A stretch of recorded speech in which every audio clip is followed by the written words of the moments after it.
Paz e graça, queridos irmãos, eu sou o Barrete Reis e este é mais um Depois do Culto, Deus fala com você. Estamos ministrando uma série de mensagens na Igreja Assembleia de Deus, de Pedra Furada, Salvador, Bahia. E lá, no nosso culto de doutrina, estamos com a série Reconstrução dos Muros. A cada semana, nós ministramos uma nova mensagem com um tema ligado ao tema principal, mas sobre uma nova ótica, falando principalmente sobre o livro de Neemias. Nesta feita, nós estamos falando sobre desconstrução, a via mais dolorosa da reconstrução. Pegue papel e caneta, lembre-se de se inscrever no nosso canal, marque o sino das notificações, compartilhe, curta e faça comentários sobre os nossos vídeos, se eles estão realmente edificando a sua vida, como você tem aproveitado deles ou não. Agradecemos a todos que já têm sido inscritos ou que já se inscreveram no nosso canal. Queremos também dizer a todos os nossos irmãos e cooperadores ali da Igreja Assembleia de Deus de Pedra Furada, Deus abençoe cada um de vocês. Esta mensagem foi baseada no texto de Mateus capítulo 2, 1, 2 e versículo de número 8. Você pode ler depois e acompanhar. Introduzimos a mensagem dizendo: a desconstrução é dolorosa porque o que foi construído antes era do jeito que eu gosto, do jeito que eu queria, do jeito que eu mandei. Fizemos uma pequena analogia. Contrata-se um pedreiro para executar uma obra na cozinha. E lá você compra o piso adequado, compra um listelo bonito, ou uma faixa bonita, ou alguma ornamentação para colocar nesse piso, e contrata o melhor pedreiro, compra a melhor argamassa, faz tudo para que aquilo fique perfeito, e você executa, o pedreiro executa aquilo tudo, e realmente depois de acabado, você acha que tudo aquilo é muito bonito. Só que você esqueceu de um detalhe, e o pedreiro também. Não foi passado nenhuma tubulação de água.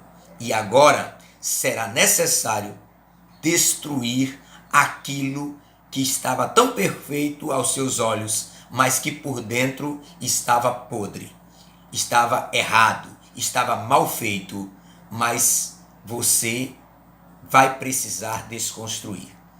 Logo, isso vai doer, isso vai machucar, não só o proprietário da obra, mas vai machucar também aquele que executou a obra. O pedreiro vai dizer: tanto trabalho e agora terei que quebrar tudo. Então, a desconstrução ela é dolorosa por este motivo. Porque quem construiu foi eu, quem gosta sou eu e quem mandou foi eu fazer desse jeito. Então nós vamos falar um pouco sobre a desconstrução produzida por Jesus no judaísmo. E por isso os judeus até hoje têm dificuldade de aceitar a Jesus. O sábado, João capítulo 5, versículo 9, logo aquele homem ficou são e tomou seu leito e andava, e aquele dia era sábado. João 5,10, então os judeus disseram àquele que tinha sido curado: é sábado, não te é lícito levar o leito. Imediatamente aquele homem vai responder: o homem que me curou, foi ele quem mandou que eu carregasse o leito. Imagina você há 38 anos enfermo e alguém promove a você a libertação daquela doença e ele faz apenas uma exigência: carregue o leito. Quem não faria? Entretanto, os judeus não estavam interessados de que aquele homem estava liberto, que aquilo era muito maravilhoso, que aquilo era bom, que aquilo era uma bênção e que eles deveriam estar comemorando porque aquele homem agora andava quando antes não andava. Ao invés disso, eles estão preocupados com o sábado. E ao se preocupar com o sábado, eles estão entendendo que alguém está tentando destruir aquilo que eles construíram. Sim, eles construíram em cima do sábado preceitos e verdades que não são oriundas da lei. Deus nunca colocou o sábado sobre o homem, nem sobre fazer o bem.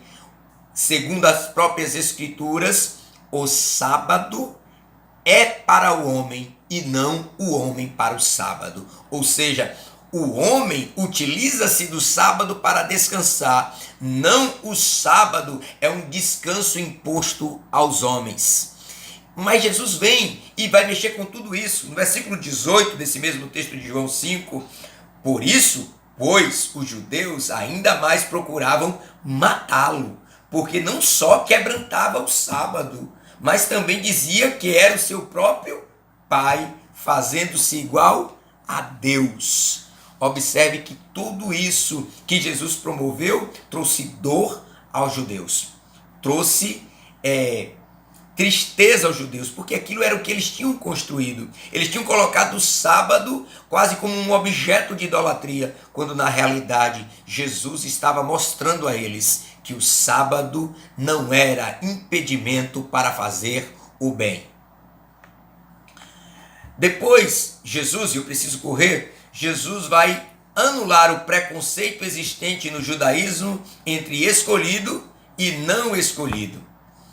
Os judeus tinham na sua concepção que todo aquele ser humano que nascesse com alguma doença, que nascesse com algum problema, certamente ele tinha sido rejeitado por Deus, até que na lei existia algo que restringia a entrada de deficientes no templo. E isto mostrava aos judeus, não foi Deus que fez, nem foi Deus que falou, mostrava aos judeus que Deus faria a acepção destes, como que estes não fossem escolhidos, estes não fossem queridos de Deus, por isso nasceram assim. E os discípulos vão perguntar a Jesus: Senhor, Rabi, quem pecou para que este nascesse cego?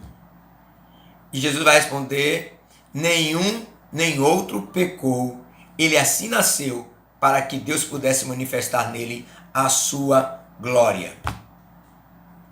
Sobre este preconceito entre escolhidos e não, os judeus também alimentavam a ideia de que alguém pobre não poderia fazer parte dos escolhidos, porque se ele era pobre, era porque tinha sido rejeitado por Deus. Isto era algo que os judeus tinham construído. Os judeus pensavam assim: é pobre, é rejeitado de Deus. É rico, Deus está com ele. Deus é com ele, Deus é por ele. Este era o pensamento do judaísmo. Por isso, quando João o Batista, depois de ter feito e encontrado com Jesus, desde o ventre da sua mãe que ele encontra Jesus, ele sabia e sentia que Jesus era o rei. Mesmo assim, ele vai mandar os seus discípulos para perguntar: és tu o que havia de vir ou há de vir outro? Eu acho interessante a resposta de Jesus, porque Jesus não diz eu sou. Jesus diz: dizei a João.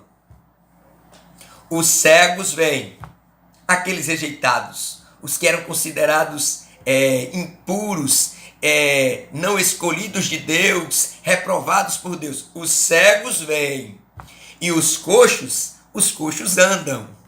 Os leprosos, aqueles que ficavam afastados, que eram colocados em cidades separadas para não contaminar o resto do povo, os leprosos, eles são limpos.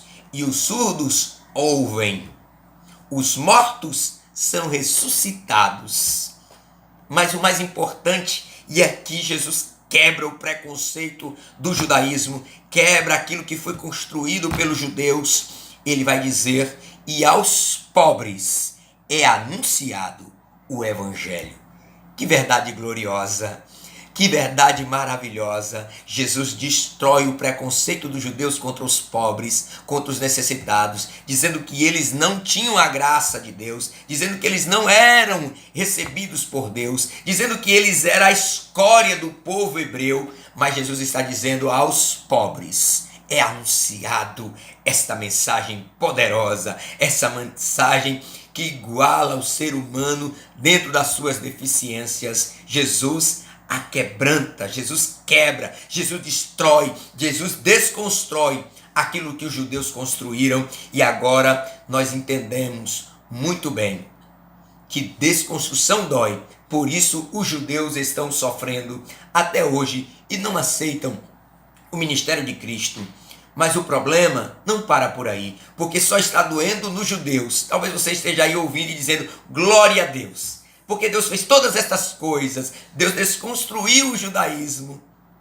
Talvez você esteja pensando assim, mas o problema é que ainda não doeu em você, porque a desconstrução nossa de cada dia é que vai trazer dor aos nossos dias e aquilo que nós construímos. Os judeus, glória a Deus, Deus desconstrói tudo e nós estamos felizes, mas quando começa a desconstruir as nossas construções, as nossas ideais, aí nós começamos a sentir dor.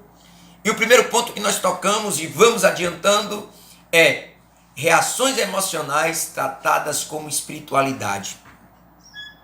Fizemos uma pequena demonstração e você pode fazer com o time da sua cidade. Alguém vai para o estádio de futebol assistir na Fonte Nova um jogo do Bahia. Eu usei o Bahia porque é o time de maior torcida aqui no meu estado. Alguém vai para o estádio de futebol assistir um jogo. Tem muitas pessoas. Uns tocam tambor, uns gritam, outros xingam. Outros ouvem no radinho de pilha, em meio àquele barulho infernal. Outros estão calados, alguns roem as unhas. Mas eu queria te fazer uma pergunta. Entre todos estes torcedores do time do Bahia, qual deles ama mais o seu time? Qual deles gosta mais do Bahia? Qual deles faria qualquer coisa para ver o seu time vencer? Nós não podemos analisar apenas pelas reações, porque talvez aquele que esteja gritando não esteja de verdade com este amor, apenas está emocionado. E talvez aquele que está calado, aquele sim daria tudo para ver o seu time vencer. Assim também nós podemos transportar a ideia para a espiritualidade. Quem disse que quem está mais cheio do Espírito Santo é quem produz algum tipo de reação?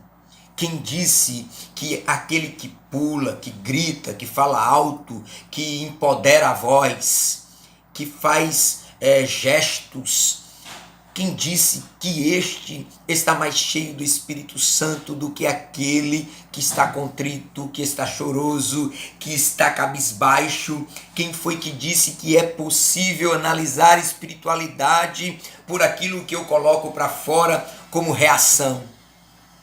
1 Coríntios capítulo 13, versículo 11, quando eu era menino, falava como menino, sentia como menino, discorria como menino, mas logo que cheguei a ser homem, acabei com as coisas de menino. Está na hora de desconstruir essa falsa aparência de espiritualidade. Não quer dizer que alguém que grita, que pula, não é espiritual. Quer dizer que eu não posso analisar a espiritualidade através destas demonstrações físicas.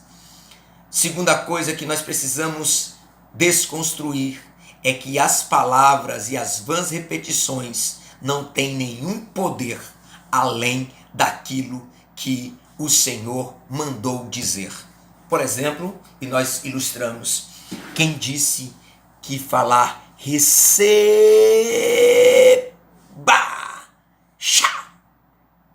tem algum poder a mais do que alguém que diz levanta-te e anda? Por que nos deixamos levar por estas coisas? E por que não desconstruímos essa ideia falsa? Eu quero dizer algo para você aqui. E você precisa anotar.